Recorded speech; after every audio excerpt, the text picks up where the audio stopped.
Hello friend. तो दोस्तों यह वीडियो बहुत ज़्यादा स्पेशल होने वाली है क्योंकि इस वीडियो में होने वाला है एक गिव अवे। अगर आप लोग इस गिव में पार्टिसिपेट करते हैं तो आप जीत सकते हैं ईयरफोन या ईयरबड्स। मेरी पिछली वीडियो में जो विजेता है उसका कमेंट मैं इंस्टाग्राम पर स्टोरी लगाऊंगा और जिन्होंने मुझे इंस्टाग्राम पर फॉलो नहीं कर रखा है वो मुझे फॉलो कर लें। उस विजेता को मैं एक ईयरफोन गिफ्ट करूंगा। साथ ही अगर आप भी ईयरफोन जीतना चाहते हैं तो मेरी वीडियो को लाइक और चैनल में फर्स्ट कमेंट क्लिक कर कमेंट कर दीजिए। अगर आप लोगों का कमेंट सबसे पहले आता है तो मैं एक ईयरबड्स से गिफ्ट करूंगा। साथ ही मैं रैंडम किसी एक कमेंट को चॉइस करके अपनी मर्जी से उसे एक ईयरबड दूंगा। तो कहानी के साथ जुड़े रहिए, आपको स्टोरी में बहुत ज़्यादा मजा आएगा। कहानी स्टार्ट होती है एक साया नाम की लड़की से। हमें दिखाया जाता है कि हाल ही में अभी साया के एक एक्सीडेंट हुआ है जिसमें कि उसकी पूरी फैमिली मर चुकी है, यानी कि उसका हस्बैंड, उसके बच्चे की डेथ हो चुकी है। सारा एक साल से डिप्रेशन में चल रही है। तभी उसके कुछ फ्रेंड्स उसे एक एडवेंचर ट्रिप पर बुलाते हैं। तो उसके फ्रेंड के नाम है जोनो, बेथ, रेबिका, सैम और हॉली। ये सभी उसको बुलाते हैं और कहते हैं चलो एक एडवेंचर ट्रिप पर चलते हैं। वो लोग रिवर राफ्टिंग करते हैं जिसके बाद उसे बहुत ज़्यादा अच्छा लग रहा था। अब सारा कहती है कि मुझे घर लौट जाना चाहिए, बट वो लोग कहते हैं कि अभी भी तुम्हारा मूड अच्छा नहीं हुआ है।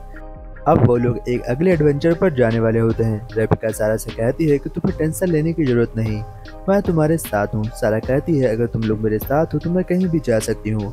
अब वो लोग सारा को एक खतरनाक एडवेंचर पर लेने जाने के लिए निकल पड़ते हैं। वो उसे अपने साथ बुलाते हैं और वो लोग एक जमीन के अंदर बने टनल के अंदर जा रहे थे।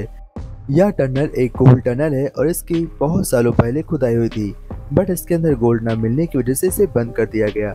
अब ये लोग इसी गुफा के अंदर घूमने के लिए जा रहे होते हैं। नहीं पता था कि उस गुफा के अंदर क्या है और उसमें गोल्ड की खुदाई क्यों बंद करी गई। उसके अंदर दरअसल कुछ क्रिएचर्स और मॉन्स्टर आ चुके थे जिनसे बचना बहुत ही मुश्किल काम था। इन लोगों का इस बात का बिल्कुल भी अंदाजा नहीं था। ये लोग जंगल के बने उस गुफा के अंदर बिना कुछ सोचे चले जाते हैं। एक करके सभी अपनी रस्सियों को बांधकर गुफा के अंदर उतरते हैं। अब यहीं से कहानी इंटरेस्टिंग और बहुत ही खतरनाक तरीके से मोड़ लेती है। हम आगे देखते हैं स्टोरी के अंदर कि जैसे ही ये लोग गुफा के अंदर आते हैं इन्हें कुछ महसूस होता है।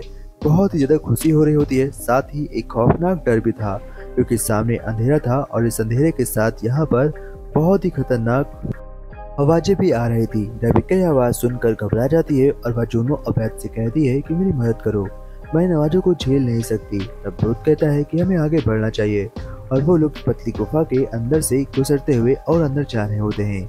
बट इन्हें नहीं पता था कि ये लोग गुफा को पार नहीं कर पाएंगे, बल्कि इसी के अंदर इनकी एक डेथ सर्टिफिकेट बनेगा क्योंकि इस गुफा के अंदर बहुत ही खतरनाक क्रीचर हैं। अब ये लोग गुफा के एकदम बीचों बीच पहुंच जाते हैं जहां पर ये देखते हैं कि चारों तरफ गुफा के अंदर कुछ अजीब चिन्ह बने हुए हैं। वो सभी घबरा जाते हैं, उन्हें कुछ भी समझ में नहीं आ रहा था। वो देखते हैं गुफा के ऊपर हर तरफ खून से बने कुछ चिन्ह थे जिन्हें वो देखकर घबरा जाते हैं और देखते हैं गुफा के अंदर बहुत सारी हड्डियां थी। साथ ही किसी अजीब जानवर का मल भी था जिससे वो लोग बहुत ही बचते हुए आगे बढ़ रहे थे। अब उन्हें समझ में आ रहा था कि ये लोग इस गुफा से कैसे बाहर निकले। अब इनके पास एक रास्ता होता है, या तो ये आए हुए रास्ते से लौट जाएं जो कि पत्थरों के ढेर से बंद हो चुका है, या तो ये लोग गुफा के और अंदर जाते रहें ताकि दूसरा रास्ता मिल सके और ये लोग सही सलामत बाहर निकल सके। तभी हम देखते हैं उनमें से एक लेडी को जब रस्सी चल रही होती है तो उसका हाथ कट जाता है और उसको बहुत पेन होने लगता है। इस गुफा के अंदर उनके पास कोई भी मेडिसिन नहीं थी जिसके चलते वो लोग हीलिंग नहीं कर सकते थे। अब उन्हें और ज्यादा दिक्कतें आने वाली थी, उनके पास कोई रास्ता नहीं था। वो लोग अपनी दिक्कतों का सामना करते हुए आगे बढ़ रहे थे। तभी वो एक छोटे से होल से गिरती है। रेबिका के पैर में काफी चोट लगती है। जूनो उसकी मदद करता है, बट जूनो कब तक मदद करेगा, वह किसी को उठाकर आगे नहीं बढ़ सकता क्योंकि गुफा के अंदर ऑक्सीजन की कमी होती है जिसके चलते उन्हें ढेर सारी ऑक्सीजन चाहिए, बट उन्हें ऑक्सीजन भी नहीं मिल सकती क्योंकि हम देखते हैं कि यहाँ पर बहुत ही नीचे होता है। यह गुफा बहुत ही गहरी होती है। अब ये लोग लगातार आगे बढ़ रहे थे। सभी प्रेशर से परेशान हो चुके थे और इनके पास कोई रास्ता नहीं था कि ये लोग यहाँ से बचकर निकल सकें। तभी हम देखते हैं जब अंधेरा होता है तो पीछे वह क्रीचर आता है और उनमें से एक लड़की को मार देता है। ये सभी घबरा कर आगे भागते हैं और एक जगह इकट्ठा हो जाते हैं।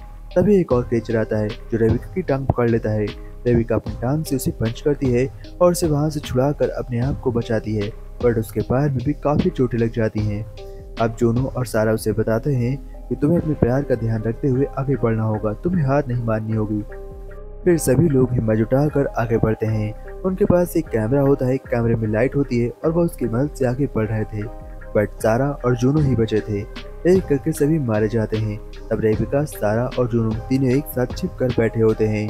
वह क्रेचर उन्हें सूंघता हुआ आगे बढ़ता है। हम देखते हैं यहाँ पर क्रेचर की एक और कमी होती है कि वह देख नहीं सकता, वह केवल आवाज सुनकर ही लोगों का कत्ल करता है। यानी कि जब उसे आवाज आती है तो वह उस आदमी के पीछे पड़ता है और उसे जान से मार कर उसे खा लेता है। और हम देखते हैं यह क्रेचर अटैक करता है सारा के ऊपर, लेकिन सारा बहुत ही होशियारी से अपने आप को बचा लेती है और वह जाकर कहीं छिप जाती है और बिल्कुल भी आवाज नहीं करती। सारा के पास अब कोई रास्ता नहीं था। सारा को अपनी जान बचानी थी और वह किसी भी हालत में यहाँ से बाहर निकलना चाहती थी। हम देखते हैं रेबिका भी बुरी तरीके से मारी जाती है। वह क्रेचर आकर रेबिका को अपने साथ उठाकर ले जाता है।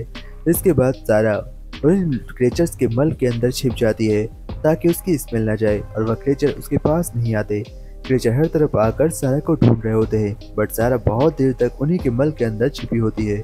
उसके बाद वह रस्सी की मदद से ऊपर जाती है और वहां से बाहर निकलने की कश्म खाती है। इसके बाद हम देखते हैं वह जूनू के साथ आगे बढ़ रही होती है, लेकिन तभी अचानक से क्रेचर आता है और जूनू को भी पकड़ लेता है। फिर हम देखते हैं रेबिका बहुत ही मुश्किल से अपने पैर में चोट लिए सारा की मदद करते हुए उसके साथ पीछे से आ जाती है और सारा उसे देखकर बहुत ही खुश होती है। फिर रेबिका और सारा दोनों यहाँ से निकलने के लिए सोच रहे होते हैं, लेकिन उन्हें रास्ता नहीं मिल रहा था। तब सारा को एक पानी से भरा हुआ टनल दिखाई देता है। सारा कहती है अगर ये पानी यहाँ से निकल सकता है तो हमें भी यहाँ से निकल सकते हैं। वह उस पानी के अंदर कूद जाती है। पीछे से क्रेचर आता है और वह रेबिका को इस बार पकड़कर जान से मार देता है। सारा पानी के अंदर कूद जाती है और वह लगातार आगे बढ़ती जाती है। फिर वह एक क्रेचर का सामना करती है और उसे जान से मार देती है। इसके बाद वह टनल के दूसरी तरफ सही सलामत बाहर निकल जाती है, लेकिन जब उसे होश आता है तो वह देखती है कि वह जंगल में केवल अकेले बची है। वो वापस कार में बैठती है और वहां से सही सलामत हॉस्पिटल की ओर निकल पड़ती है। और हम देखते हैं इस गुफा में बाकी जितने लोग भी थे वह सभी बुरी तरीके से मारे जाते हैं। तो दोस्तों कैसी लगे स्टोरी कमेंट में जरूर बताइएगा। अगर आपको वीडियो अच्छी लगी हो तो वीडियो को लाइक एंड चैनल को सब्सक्राइब करिए।